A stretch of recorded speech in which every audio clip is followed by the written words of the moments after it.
پوچھتے ہیں، ہر آسمان کے دروازے پوچھتے ہیں کہ کون ہے یہ، تو وہ بتاتے ہیں جب تو آسمان کے دروازے اس کا احترام اتنا ہوتا ہے کہ خوشی کے ساتھ فرشتے کھولتے ہیں۔ اسی طرح سے 8ویں آسمان پہ ہماری روح جاتی ہے۔ اب یہاں پہ تو ہم فوت ہو گئے، ٹھیک ہے، آنکھیں بند ہو گئی، پتہ سارے گھر والے رو پٹ رہے ہیں، ابھی تک ہم قبر میں نہیں گئے ہیں۔ یہ سارا معاملہ قبر میں جانے سے پہلے کا ہے، الحمدللہ۔ اب دیکھیں جو ہمارے لو ون سے فوت ہوتے ہیں نا، جب ہمیں یہ پتہ چلتا ہے اور ہمیں پتہ چلتا ہے، مطلب پتہ ہوتا ہے کہ وہ بہت نیک تھے، اللہ سبحانہ تعالیٰ کی عبادت گزار تھے، دنیا میں لوگوں کے ساتھ ان کا معاملہ بہت اچھا تھا، کسی کا دل نہیں دکھاتے تھے، کوئی غلط ایسی چیز نہیں کرتے تھے، تو تسلی ہوتی ہے کہ پھر اللہ سبحانہ تعالیٰ 8ویں آسمان پہ جب 7ویں آسمان پہ جب جاتے ہیں، روح لے کے جاتے ہیں، تو وہاں پہ اللہ سبحانہ تعالیٰ حکم دیتے ہیں فرشتوں کو کہ اس کی روح کو علیین میں، علیین کون سا دفتر ہے جہاں پہ نیک ہمارے نامہ اعمال ہوتے ہیں نا، وہ وہاں پہ ہو۔ اچھا، ایک اور حدیث میں پڑھی تھی کہ رسول اللہ نے فرمایا کہ وہاں پہ وہ اپنے جو لو ونس ہوتے ہیں نا، جو فوت ہو گئے ہوتے ہیں، وہ ان کو وہاں پہ ملاقات بھی کرتی ہے، وہ اسے پوچھتے ہیں کہ فلاں کا کیا حال، فلاں کا کیا حال۔ یہ سارا معاملہ وہاں پہ ہوتا ہے۔ اور اگر فار ایگزامپل وہاں پہ نہیں نظر آتے، وہ کہتے فوت ہو گیا، تو وہ پھر ایک دم سے افسردہ ہو جاتے ہیں، کہتے اوہو یہ تو پھر سجین میں چلا گیا ہوگا، اس لیے تو وہ نظر نہیں آ رہا۔ تو وہ جو اس کے بہت قریبی ہوتے ہیں، فار ایگزامپل اگر اس کی ماں ادھر ہے تو وہ کہے گی کہ ٹھہرو، ابھی تو بہت تھکا ہوا آیا ہے، اس کی روح کو تھوڑا سکون کرنے دو، تھوڑا چین کرنے دو۔ اب یہ سارا معاملہ ہوتا ہے نا، اللہ سبحانہ تعالیٰ وہاں پہ کہہ دیتے ہیں کہ لیین میں چلا جائے۔ اس کے بعد جب وہ لیین سے جاتا ہے، وہ روح جاتی ہے، تو اس کے بعد اس کو یہ کہا جاتا ہے کہ اب اللہ سبحانہ تعالیٰ کا حکم ہوتا ہے کہ اس کو واپس دنیا میں واپس بھیجو، اس کی قبر میں، اور اس کو اسی مٹی سے قیامت کے دن میں دوبارہ اٹھاؤ۔ تو اس کی روح جو ہوتی ہے نا، اس کو قبر میں واپس، جس وقت ہم قبر میں دفنا رہے ہوتے ہیں نا، تو اس کی روح واپس آ جاتا ہے۔ اسی لیے وہ ہم پڑھتے ہیں کہ وہ ڈرتا ہے، وہ قدموں کی آواز سنتا ہے، حالانکہ منو مٹی کے نیچے ہوتا ہے نا، تو وہ قدموں کی آواز سنتا ہے، اور فوراً ہی جیسے وہ قبر کے اندر ہوتا ہے نا، تو فرشتے آ جاتے ہیں، فرشتے اس سے سوال کرتے ہیں، 3 سوال کرتے ہیں، ہر بندے سے، ہر انسان سے یہ سوال ہوں گے، من ربو کا، من نبیو کا، اور ما دینو کا، یہ 3 سوال ہوں گے۔ اور جنہوں نے دنیا میں اس کے مطابق عمل کیا ہوگا وہ تو فوراً جواب دے دیں گے، اور جنہوں نے نہیں عمل کیا ہوگا وہ زپ ہو جائے گا، وہ نہیں بات کر سکتے۔ تو جب یہ وہ سوالوں کے جواب دیں گے، اس کے بعد کہتے ہیں کہ اللہ سبحانہ ایک فرشتہ آسمان سے ندا لگائے گا، آواز دے گا کہ یہ پاک روح تھی، اس کے لیے جنت کا بستر بچھا دو اور جنت کی کھڑکی کھولو، الحمدللہ۔ اور وہ روح کو کہتے ہیں، پھر اس کے بعد جو اس کی قبر ہوتی ہے نا، وہ حد نگاہ تک پھیل جاتی ہے، مطلب اتنی بڑی اور اتنی خوبصورت ہو جاتی ہے۔ اور جیسے یہ معاملہ ہوتا ہے تو ایک خوبصورت ایک شکل میں ایک انسان اس کے سامنے آتا ہے، وہ پوچھتا ہے کہ تم کون ہو؟ تو کہتا ہے کہ میں تمہارا وہ نیک اعمال ہوں جو تم دنیا میں، اور اس کو اور تسلیاں دے کے اس کو آرام سے سلا دیتے۔ اور ایک حدیث میں آتا ہے رسول اللہ نے فرمایا کہ فرشتے اس کو کہتے ہیں کہ آج تم پہلی دن کی دلہن کی طرح سو جاؤ، اب قیامت کے دن انشاءاللہ تمہیں حساب والے دن دوبارہ اٹھ جائے گا۔ تو مومن کا معاملہ بہت پیارا ہے۔ یہ دنیا تو کچھ بھی نہیں ہے، آپ دیکھیں 70-80 سال اگر مل بھی گئے تو کیا، مطلب اتنی چھوٹے سے سالوں کے ہم کتنے بڑے سودوں کو چھوڑ دیتے۔ اچھا، اب دوسری طرف آتی ہے وہ روح جس کو فرشتے ڈوب کے نکالتے ہیں نا، کھینچ کے نکالتے ہیں۔ اس کے بارے میں رسول اللہ صلی اللہ علیہ وسلم فرمایا تھا، اللہ اکبر، کہ کافر کی روح کو کھینچنے کی کیفیت جو ہے نا، وہ سختی کے ساتھ، جیسے کوئی کانٹے دار، میں نے آپ کو بتایا تھا نا، شاخ کسی روئی میں پھنس جاتی ہے تو کیسے نکالتے ہیں۔ اس کے علاوہ بتایا کہ میں اس کا آپ کو حال بتاتی ہوں، اس میں میں نے پڑھا تھا کہ اچھا، اب کافر کی جو روح، سیاہ چہرے والے فرشتے آسمان سے ایسے ہی نازل ہو، سے پہلے سفید چہرے والے، چمکدار چہرے والے اور وہ اتنے خوفناک ہوتے ہیں، اور وہ آ کے قطار در قطار میں بیٹھ جاتے ہیں۔ اب اسی لیے تو وہ روح ڈرتی ہے، بھاگتی ہے ہر جگہ پہ کہ مجھے کسی طرح سے باہر نہ نکالا جائے، کیونکہ وہ دیکھ سکتی، اور جیسے وہ بیٹھتے ہیں تو کل موت اس کے سرہانے آ کے بیٹھتا ہے، اور آ کے کہتا ہے اس کے کام میں، تو خبیث تھی، تو خبیث روح تھی، تو نے اللہ کی نافرمانی کی، تو نکل اس۔ اور پھر وہ فرشتے جو ہوتے ہیں وہ اس کو کھینچ کے نکالتے ہیں، جو پڑا تھا کہ جیسے وہ کانٹے دار جو شاخ ہوتی ہے جیسے وہ نکالتے ہیں، اور اسی طرح سے جب نکالتے ہیں تو وہ دوزخ سے ٹاٹ لے کے آتے ہیں، جیسے بدبودار ٹاٹ ہوتا ہے، اور اس میں اس کو لپیٹ کے آسمان تک لے کے جاتے ہیں نا، آسمان کا دروازہ نہیں کھلتا۔ اللہ سبحانہ تعالیٰ نے فرمایا تھا وہاں پہ، جو آسمان کے سامنے وہ آیا بھی پڑھ دوں، سورۃ الاعراف کی آیا تھی، جس میں اللہ سبحانہ تعالیٰ نے فرمایا کہ ان کافروں کے لیے آسمان کے دروازے نہیں کھولے جائیں گے، قرآن میں اللہ سبحانہ تعالیٰ نے فرمایا، اور وہ جنت میں داخل نہیں ہوں گے یہاں تک کہ اونٹ سوئی کے سوراخ میں داخل ہو۔ اتنا مشکل، سوئی کا سوراخ اور اونٹ دیکھیں کہ اللہ سبحانہ تعالیٰ نے فرمایا ناممکن ہے کہ اس میں داخل ہوں گے۔ اور پھر اللہ سبحانہ تعالیٰ فرمائیں گے کہ اسے نچلی، کیونکہ آسمان کے دروازے نہیں کھولے جائیں گے نا، تو وہاں سے اس کو پھینکا جائے گا، تو اللہ سبحانہ تعالیٰ فرمائیں گے کہ اسے سب سے نچلی زمین یعنی سجین میں داخل، پھر اس کی روح جسم میں لوٹائی جائے گی، پھر 2 فرشتے اس سے پوچھیں گے کہ تیرا رب کون تھا، وہی 3 کوشچن اس سے پوچھیں گے، اور وہ کیا جواب دے گا کہ ہائے افسوس میں نہیں جانتا۔ پھر اس سے پوچھا جائے گا کہ تیرا دین کیا، تو وہ پھر وہی جواب دے گا کہ ہائے افسوس میں نہیں جانتا۔ پھر آسمان سے ایک منادی کرنے والا ندا کرے گا کہ اس کے لیے دوزخ کے بستر بچھا دو، اس کی قبر میں دوزخ کی کھڑکی کھول دو، پھر اس کی قبر تنگ کر دی جائے گی حتیٰ کہ اس کی پسلیاں جو ہیں وہ آپس میں ایک دوسرے کے اندر گھس جائیں گی۔ پھر اس کے پاس ایک بدصورت شکل والا بدبودار شخص آئے گا کہ وہ پوچھے گا کہ تو کون ہے، تو وہ کہے گا کہ میں تیرا وہ عمل تھا جو دنیا میں کرتا۔ تو اللہ سبحانہ تعالیٰ جی ہمیں توفیق عطا کرے کہ ہم اللہ کے پیغام کو سمجھ سکیں، اس قرآن کی اصل کو سمجھ سکیں۔ حرم الحرام پہلا مہینہ کیوں ہے اور یہ کیسے پہلا مہینہ بنا تھا، تو اس کی بھی میں آپ کو تھوڑی سی ڈیٹیل بتا دوں، آپ کو بہت مزہ آئے گا۔ جیسے ہسٹری پڑھنے میں ہوتا ہے نا کہ بچوں کو سٹوری کی طرح سمجھ آتی ہے، تو پھر اچھا اس کا یہ ریزن ہے۔ I'm sure آپ میں سے وہی بات ہے کہ سب کو آتا ہوگا۔ اب یہ مت سوچئے گا کہ آپ ہر چیز میں یہ کہتی ہوں کہ یہ نئی چیز آپ کو پتہ چل رہی ہے، لیکن پھر میں یہ سوچتی ہوں کہ میری طرح کے بہت سے لوگ ہوں گے جن کو ہو سکتا ہے کہ نہیں پتا ہو کہ آلموسٹ کہتے کہ 17 ہجری میں ابو موسیٰ اشعری نے حضرت عمر کی توجہ دلائی اس بات کی طرف کہ ہمارا ایک اسلامک کیلنڈر ہونا چاہیے جو کہ قمری حساب۔ اس وقت زمانے میں دیکھیں ابھی بھی ہمارا پورا دین، جب ہم بات کرتے کہ چاند کو دیکھ کے ہم نے روزے کا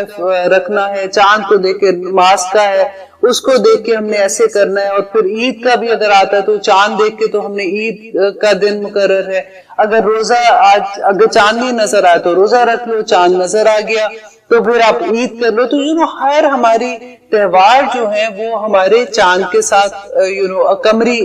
دنوں کے ساتھ ہے۔ تو نبی صلی اللہ علیہ وسلم جب حضرت عمر کو انہوں نے اس طرف ان کو توجہ دلائی، تو اب یہ بات ہوئی کہ اچھا 12 مہینے تو ہیں،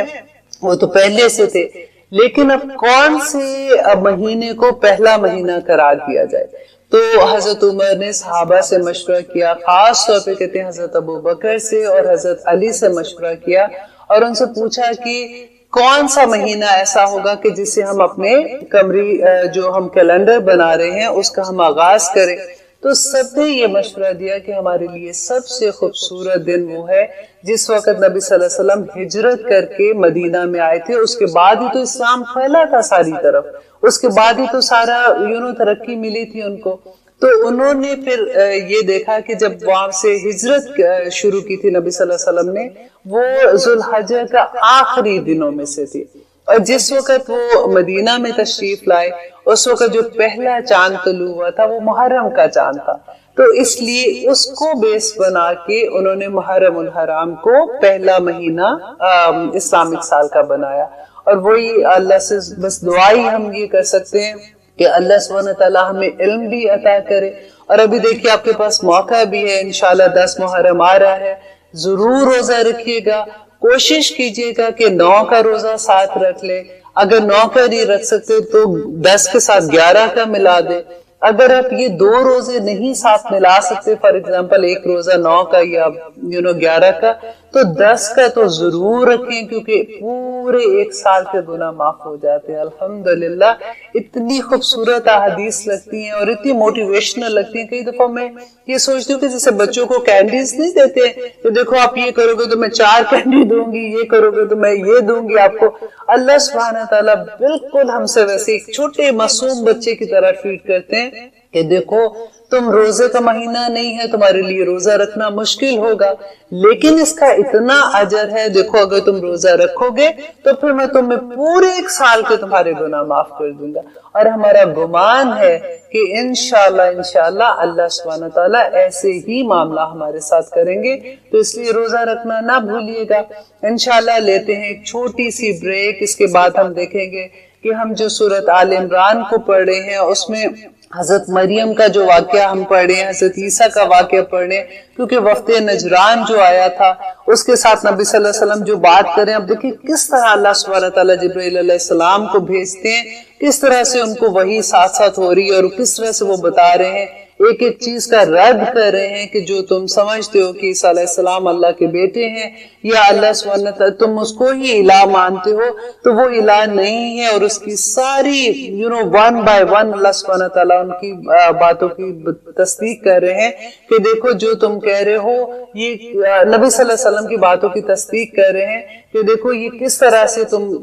سمجھتے ہو، حضرت عیسیٰ علیہ السلام جو ہے وہ اللہ سبحانہ تعالیٰ کی طرف سے رسول تھے، اللہ کے بندے تھے، اور وہ انشاءاللہ آگے بھی آپ کو اسی کی ڈیٹیل ملے گی۔ آتے ہیں واپس اور دیکھتے ہیں کہ اللہ سبحانہ تعالیٰ ہمیں کیا فرما رہے ہیں۔ آپ دیکھ رہے ہیں قرآن میری زندگی، الحمدللہ ہم کر رہے ہیں سورۃ آل عمران کی آیت نمبر 48، جس میں اللہ سبحانہ تعالیٰ اب بتا رہے ہیں کہ حضرت عیسیٰ علیہ السلام کو اللہ سبحانہ تعالیٰ نے کیا کیا معجزات عطا کیے ہیں، اور اللہ سبحانہ تعالیٰ نے جب ان کو پیدا کیا تو اس کے ساتھ ساتھ اللہ سبحانہ تعالیٰ کے جو کرم ان کے اوپر تھے، آپ دیکھیے کہ وَيُعَلِّمُهُ، اور وہ کون؟ اللہ سبحانہ تعالیٰ، وَيُعَلِّمُهُ، اور وہ تعلیم دے گا اسے، کس کو؟ عیسیٰ کو، الکتاب، کتاب کی، والحکمت، اور حکمت کی، والتورات، اور تورات کی، والانجیل، اور انجیل۔ یہ اللہ سبحانہ تعالیٰ بتا رہے کیونکہ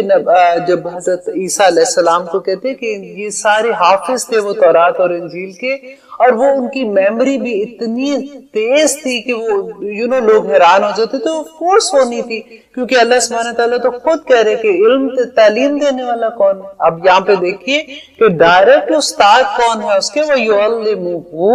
کہ وہ تعلیم دے گا، اللہ سبحانہ تعالیٰ ان کو تعلیم دیں گے، اور ان کے اتنے بڑے بڑے معجزے جو آگے آ رہے ہیں کہ وہ رسولاً، اور وہ ایک رسول ہوگا، اِلَى بنی اسرائیل، کہ بنی اسرائیل کی طرف۔ اب یہاں پہ دیکھیے کہ اللہ سبحانہ تعالیٰ نے یہ نہیں کہا کہ وہ رسول ہوگا علی العالمین، یہ نہیں کہا، کیونکہ ہر رسول جو ہے وہ، ہر نبی اور رسول جو پہلے آئے تھے وہ اپنی قوم پہ تھے، اسی لیے قرآن پہ جب بار بار بات ہوتی ہے یا قومی کے لفظ استعمال ہوتے ہیں، لیکن نبی صلی اللہ علیہ وسلم جو نبی تھے وہ عالمین کے نبی، اسی لیے مسلمانوں کو تبلیغ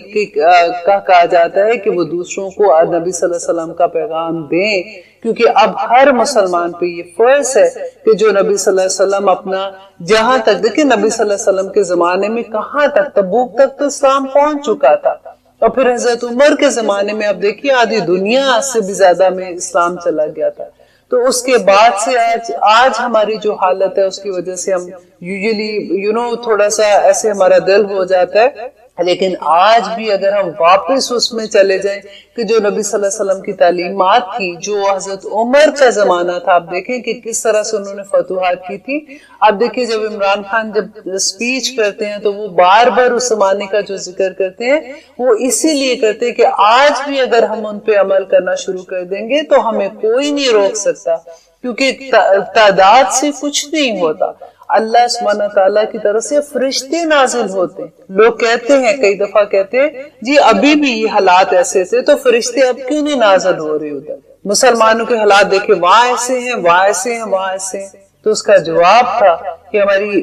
استاذہ نے بڑا خوبصورت اس کا جواب دیا کہ فرشتے تو آج بھی نازل ہوتے ہیں، لیکن وہ اس لیے ڈھونڈتے ہیں کہ وہ مسلمان کدھر ہیں جو ایسے مسلمان تھے، اور وہ ڈھونڈ کے واپس چلے جاتے ہیں۔ اب ہمیں صرف یہ کوشش کرنی ہے، میں صرف یہ کہتی ہوں کہ دیکھیں ہم اپنے آپ کو ٹھیک کر لیں، ہم نے اپنے آپ کو دیکھنا ہے کہ ہم اللہ سبحانہ تعالیٰ کے جو احکامات ابھی تک ہمیں پتہ چل رہے ہیں، ابھی تو ہم 3rd پارے پہ آئے ہیں، ابھی تو ہم سورۃ آل عمران میں ہی ہیں، آدھا بھی نہیں ہم نے ختم کیا اس کو، تو ہمیں جہاں جہاں اللہ کا حکم مل رہا ہے ہم سمینا و اطاعنا کرتے جائیں اور اللہ کے احکامات کو مانتے جائیں، تو انشاءاللہ مسلمانوں کو پھر ترقی ملے گی۔ یہاں پہ اللہ سبحانہ تعالیٰ جو کہہ رہے ہیں وہ رسول ہوگا الی بنی اسرائیل کی طرف، اور اب یہاں پہ ایک دم سے دیکھیں بات چینج ہو رہی ہے، اب حضرت عیسیٰ جو ہے یہ جوان ہو گئے ہیں، اور وہ اپنی قوم سے جو بیان کر رہے ہیں، وہ یہاں سے وہ آیت شروع ہوتی ہے، وہ کہتے ہیں انی بے شک میں قد یقیناً جئتکم میں لے کر آیا ہوں تمہارے پاس بآیاتن ایک نشانی من ربکم تمہارے رب کی طرف سے۔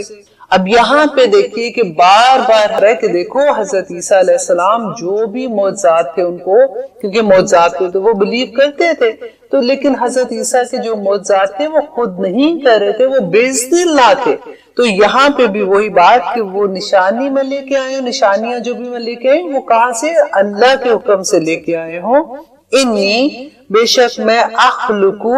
بناتا ہوں لکم تمہارے لیے من الطینی مٹی سے کحیتی پرندے کی مان، کحیت طیری پرندے کی مانے، پرندہ ایگزیکٹلی اسی طرح کا نہیں، پرندے کی مانے۔ آپ کو دیکھیں بچے جیسے کھلونے بناتے ہیں، مٹی لیتے ہیں اسے وہ پرندہ سا بنا دیتے ہیں، اگر اس کی چونچ نکالی اس طرح سے کر کے، اسی طرح سے انہوں نے کہا کہ میں مٹی لیتا ہوں اور اس سے میں پرندے کی مانند ایک شکل بناتا ہوں، فَأَنفُخُ پھر میں پھونک مارتا ہوں فِيهِ اس میں، فَيَكُونُ تو وہ ہو جاتا ہے طَيْرًا پرندہ، بِإِذْنِ اللَّهِ اللہ کے حکم سے۔ اب دیکھیے یہ جو بار بار بِإِذْنِ اللَّهِ آ رہا ہے نا، تو یہاں پہ جو جب ہم تفسیر پڑھتے ہیں اس کی کہ اصل میں کیا ہوا تھا کہ تورات میں انہوں نے بِإِذْنِ اللَّهِ کا لفظ نکال دیا ہوا ہے، جس کی وجہ سے جو جب وہ یہ پڑھتے ہیں ان کو معجزات کا سب پتا ہے کہ وہ ان کے پاس یہ معجزے تھے، اسی وجہ سے وہ معجزے ہی ایسے تھے کہ اللہ سبحانہ تعالیٰ نے، جیسے میں نے آپ کو بتایا تھا کہ اس زمانے میں طب کا فیشن تھا، اور لوگ جو ہے فیشن مینز کہ اتنی زیادہ عام تھی کہ لوگوں نے بڑی ترقی اس میں کر لی، تو اللہ سبحانہ تعالیٰ نے ان کو معجزے بھی ایسے دیے تھے۔ اب وہ دیکھ رہے ہیں کہ ایک بندہ جو ہے وہ ایسے کام کر رہا ہے جو انسان کے اختیار میں ہی نہیں ہے، تو وہ اگر ان کی وہ بک میں بھی پڑھتے ہیں تو ڈیفینیٹلی ان کے دماغ میں یہ آتا ہے کہ یہ تو پھر کوئی اللہ کا کوئی خاص بندہ ہے، جیسے ہم تو بندہ ہی کہتے ہیں۔ مجھے تو یہ کہتے ہوئے بھی انہی کے لفظ سوچتے یا ان کی سوچ بیان کرتے ہوئے بھی یہ کہنا اچھا نہیں لگ رہا کہ وہ کہتے ہیں کہ یہ اللہ کا بیٹا ہے، کیونکہ اللہ سبحانہ تعالیٰ کہتے ہیں نا سورہ کاف میں کہ کابرت کلمۃ تخرج من افواہہم، کہ اتنی بڑی بات وہ اپنے منہ سے نکالتے ہیں کہ اے نبی تم چھوڑ دو ان کو، تم اپنا دل ہلکا نہ کرو ان کے لیے۔ تو بالکل وہی بات ہے کہ وہ کہتے ہیں کہ بِإِذْنِ اللہ، کیونکہ اگر ان کو یہ پتا ہو کہ بِإِذْنِ اللہ تو پھر تو سارا معاملہ ہی ختم ہو جائے نا، یہاں پہ تو رد ہے وہ ساری بات کا۔ تو اس وقت نجران جو میں نے آپ کو بتایا تھا، دیکھیں اس کی جواب میں اب نبی صلی اللہ علیہ وسلم ان کو دلائل جو دے رہے ہیں کہ وہ یہ کیوں کرتے تھے کہ وہ عیسیٰ علیہ السلام نے بھی یہی جو کہا تھا اپنے لوگوں کو کہ میں یہ جو کچھ کر رہا ہوں میں بِإِذْنِ اللہ کر رہا ہوں، وَأُبْرِئُ اور میں درست کرتا ہوں اکمہا مادے ذات، جیسے ماں کے پیٹ میں جو اندھے بچے ہوتے ہیں میں ان کو زندہ کرتا ہوں، والابرص اور میں کوڑی کے برس کے مریض کو۔ اب دیکھیں کہ اس زمانے میں بھی اتنا جیسے وہ حکمت اتنی بڑی چیز تھی، تو وہ بھی جو پیدائشی جو اندھا تھا اس کے لیے وہ کچھ نہیں کر سکتے تھے، تو حضرت عیسیٰ اس کے جیسے ہاتھ ایسے پھیرتے تھے تو کہتے ہیں وہ اس کو دیکھنا شروع ہو جاتا تھا، اور یہ ان کی، اور پھر ابرس جو ہے وہ کہتے کوڑی کا مرض تھا اس زمانے میں کہ اس کا علاج نہیں تھا، یہ چھوت سمجھتے تھے، تو لوگ ایسے مریض کو جو اس مرض میں مبتلا ہوتے تھے تو وہ اپنے جو بھی ان کا آپ سمجھے کہ گاؤں تھا، شہر تھا چھوٹا سا، وہ ان کو باہر کی طرف نکال کے پھینکاتے تھے، اور وہ ڈرتے تھے اس کو چھوت سمجھ کے ان کے پاس بھی نہیں جاتے تھے، اور وہ کراتے کراتے اپنی بیماری میں مر جاتے تھے۔ تو حضرت عیسیٰ علیہ السلام ان کے پاس آتے تھے، ان کے لیے دعا کرتے تھے اور وہ بھی ٹھیک ہو جاتے تھے، اور وہ آگے یہ بتا رہے ہیں وَأُحْيِي الْمَوْتَى اور میں زندہ کرتا ہوں مردوں کو۔ دیکھیں یہ کتنی بڑی بات تھی، اور اگلا سینٹنس دیکھیں پھر وہ یہ بِإِذْنِ اللہ، اللہ کے حکم سے۔ اب جب یہ سینٹنس آتا ہے تو کوئی بھی جو قرآن پڑھے گا یا پھر تورا پڑھے گا تو اس کو تو سمجھ آ جائے گی کہ تو اللہ کے حکم سے اللہ نے ان کو معجزے دیے تھے، باقی نبیوں کو بھی معجزے دیے تھے، اسی طرح سے عیسیٰ کو معجزے دیے تھے، لیکن اگر اس میں بِإِذْنِ اللہ کا لفظ نکال دیں تو پھر تو معاملہ ہی سارا پلٹ جاتا ہے نا۔ تو یہی نبی صلی اللہ علیہ وسلم ان کو بار بار میسج دے رہے ہیں کہ دیکھو اللہ سبحانہ تعالیٰ کے حکم سے وہ یہ کرتے تھے کہ وہ مردوں کو بھی زندہ کر دیتے تھے. اب روایات میں جو ملتا ہے کہ وہ 4 لوگوں کو جو ہمیں ڈیٹیل ملتی ہے کہ انہوں نے ان کو زندہ کیا کہ ان کے دوست تھے. کہتے ہیں کہ ان کا نام اشد تھا، آزر تھا. تو ان کی بہن نے ان کو میسج کیا. اس زمانے میں دیکھیں میسج بھی آتا تھا تو اتنے دن لگ جاتے تھے. تو ان کو میسج کیا کہ آپ کا دوست جو ہے اس کی حالت بڑی خراب ہے اور وہ مرنے کے قریب ہے، آپ اس کو آ کے مل جائیں، اس کی خواہش ہے کہ وہ آپ کو ملے، آپ سے کچھ کہنا چاہتا ہے. تو جیسے حضرت عیسیٰ وہاں تک گئے تو ان کو 3 دن لگ گئے اور اس دوران میں وہ فوت ہو گیا. تو جب وہ وہاں پہ پہنچے تو انہوں نے اس کی بہن کو کہا کہ کیا تم مجھے وہاں پہ لے جا سکتے، اس کی قبر کے پاس گئے. تو وہاں پہ جا کے انہوں نے اللہ سے دعا کی اور وہ قبر سے نکل آئے اور وہ انہوں نے زندہ، کہتے کہ وہ پھر زندہ رہے اتنا کہ ان کی شادی ہوئی، ان کے بچے، اور انہوں نے بڑی لمبی زندگی بھی پائی. تو یہ کتنا بڑا معجزہ تھا ان کے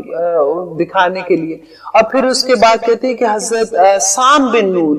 یہ دیکھیں یہ تو اس وقت کا واقعہ نا. ایک کہتے کہ ایک بڑھیا تھی، اس کا ایک بچہ تھا، وہ فوت ہو گیا، اس کا جنازہ جا رہا تھا. تو راستے سے جنازہ حضرت عیسیٰ علیہ السلام جہاں بیٹھے تھے ان کے کہیں پاس سے گزرا. تو انہوں نے اس بچے کے لیے دعا کی اور وہ اپنی جو اس کو اٹھایا ہوا تھا، انہوں نے 4 پہی پہ ڈالا ہوا تھا تو وہ اس کو اٹھ کے بیٹھ گیا اور اس طرح سے وہ پھر زندہ ہو گیا. یہ بھی ایک بہت بڑا معجزہ لوگوں نے دیکھا. پھر سام بن نون کا آتا ہے کہ وہ تو 1000 سال پہلے، یہ نہیں تھا کہ صرف وہ اسی وقت لوگوں کو زندہ کرتے تھے، کہ وہ 1000 سال پہلے کا واقعہ تھا کہ وہ فوت ہو گئے ہوئے تھے.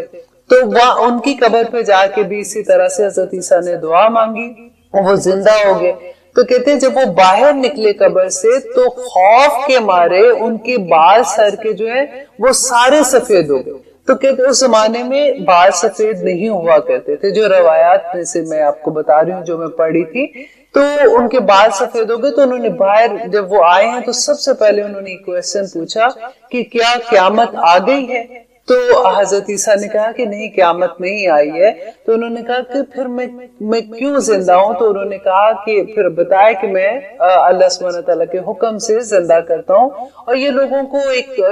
دکھانا تھا، انہوں نے اپنا معجزہ دکھانا تھا. تو انہوں نے کہا کہ وہ تم واپس اپنی پہلی حالت میں چلے جاؤ. تو کہتے ہیں سام بن نون نے یہ کہا کہ نہیں، اگر نون نے کہا کہ اگر آپ مجھے واپس موت دے رہے ہو تو میرے لیے بس ایک دعا کر دو کہ میں موت کی سختی برداشت نہیں کرنا چاہتا، وہ بڑی تکلیف دیتی. تو حضرت عیسیٰ علیہ السلام نے ان کے لیے دعا کی اور وہ واپس فوت ہو گئے. اسی طرح سے ہمیں روایت میں ڈفرینٹ چیزیں ملتی ہیں، اس سے ہمیں پتہ چلتا ہے اچھا یہ اس وقت ایسے ہوا تھا، اس وقت یہ معاملہ ہوا تھا. اور آگے وہ کہہ رہے وَأُنَبِّئُكُمْ، اور میں تمہیں خبر دیتا ہوں بِمَا، اس کی جو تأکلون تم کھاتے ہو، وما، اور جو تدخرون، اور جو تم سب ذخیرہ کرتے ہو، فی بیوتکم، اپنے گھروں میں. دیکھیں یہ ایک اور کتنا بڑا معجزہ تھا کہ اگر ان کے پاس کوئی آتا تھا تو اس کو بتا دیتے تھے کہ تم گھر میں کیا چھپا کے آئے ہو یا تمہارے گھر میں تم نے کیا ذخیرہ کیا ہوا ہے. ان فی ذالک لآیۃ، بے شک اس میں نشانیاں ہیں، لکم، تمہارے لیے، ان کنتم مؤمنین، اگر تم مومن ہو. تو یہ جو نشانیاں اللہ سبحانہ تعالیٰ نے مجھے دی ہیں، اس میں تمہیں اللہ کی وحدانیت کی سمجھ آ جائے گی، تمہیں اللہ سبحانہ تعالیٰ کی پہچان ہو جائے گی. دیکھیے اس زمانے کا رواج کیا تھا، قانون تھا اس زمانے میں کہ جو جادوگر ہوتے تھے اس کو وہ سولی چڑھا دیتے تھے. جادو کا بہت رت تھا اس زمانے میں. تو اس زمانے میں کیونکہ حضرت عیسیٰ علیہ السلام کی جتنی نشانیاں تھی، اہل جو یہود تھے انہوں نے یہ کہنا شروع کر دیا کہ یہ جادوگر ہے تاکہ وہ اس کو راستے سے ہٹا دے. اب یہاں پہ کیا تھا کہ حضرت عیسیٰ علیہ السلام کے پیچھے اتنی پبلک آنی شروع ہو گئی کہ لوگ اتنے لوگ آتے تھے کہ جو بھی بیمار ہوتا تھا آتے تھے، پھر ان کو جن کو یہ لگتا تھا کہ ان پہ کوئی اللہ سبحانہ تعالیٰ کا خاص کرم ہے، لوگ دیکھنے بھی آتے تھے، ملنے آتے تھے. بیماروں کی ایک لائن لگی ہوتی تھی. یہود نے اس زمانے میں یہ دیکھا کہ لوگ ان کے پاس ایسے آتے ہیں تو ان کو تو اتنی پبلسٹی ملنا شروع ہو گئی، تو اتنے پاپولر ہونا شروع ہو گئے، تو انہوں نے ان کے خلاف جب مکر کرنا شروع کیا، اب آگے آئے گی وہ آیت وَمَكَرُوا وَمَكَرَ اللَّهُ وَاللَّهُ خَيْرُ الْمَاكِرِينَ، کہ انہوں نے بھی مکر کیا یہودیوں نے، اور اللہ نے جو پھر ان کے خلاف تدبیر کی اور کیسے کیا وہ انشاءاللہ آگے بھی آئے گا۔ تو میں صرف آپ کو تھوڑا سا یہاں سے لنک وہاں کا دے رہی ہوں کہ کس طرح سے انہوں نے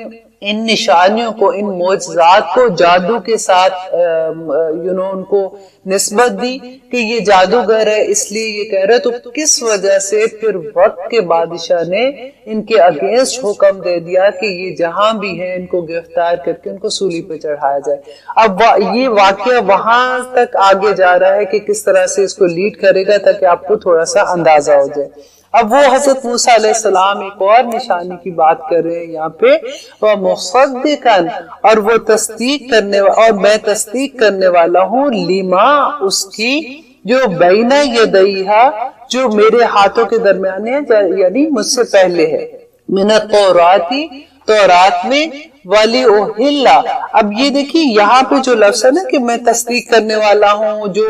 تورات میں لکھا ہوا ہے، تو تصدیق کیسے کرنے والے تھے؟ کیونکہ جیسے میں نے آپ کو یہ بات پہلے بھی بتائی تھی کہ جیسے فار ایگزامپل تورات میں ایک حکم تھا کہ حضرت عیسیٰ علیہ السلام کی آنے کی جو خوشخبریاں تھی اس کے اندر تھی، تو جب وہ ظاہر ہو گئی تو وہ تصدیق ہو گئی نا کہ یہ دیکھیں، اب جیسے انہوں نے کہا کہ میں ظاہر ہو گئی، میں اللہ کا رسول ہوں اور میں عیسیٰ علیہ السلام ہوں جس کا اللہ نے خوشخبری دی تھی، تو اب تصدیق تو ہو گئی نا کہ تورات سچی ہے۔ تو یہاں پہ وہ یہ بات کر رہے ہیں کہ وہ تصدیق کرنے والا ہوں تورات کی، ولی اوہلا، تاکہ میں حلال کر دوں، لکم، تمہارے لیے، بعد الذی، بعض وہ چیزیں جو حرما، حرام کی گئی تھی، علیکم۔ میں نے بھی جب یہ حدیث پڑھی تھی مجھے نہیں پتا تھا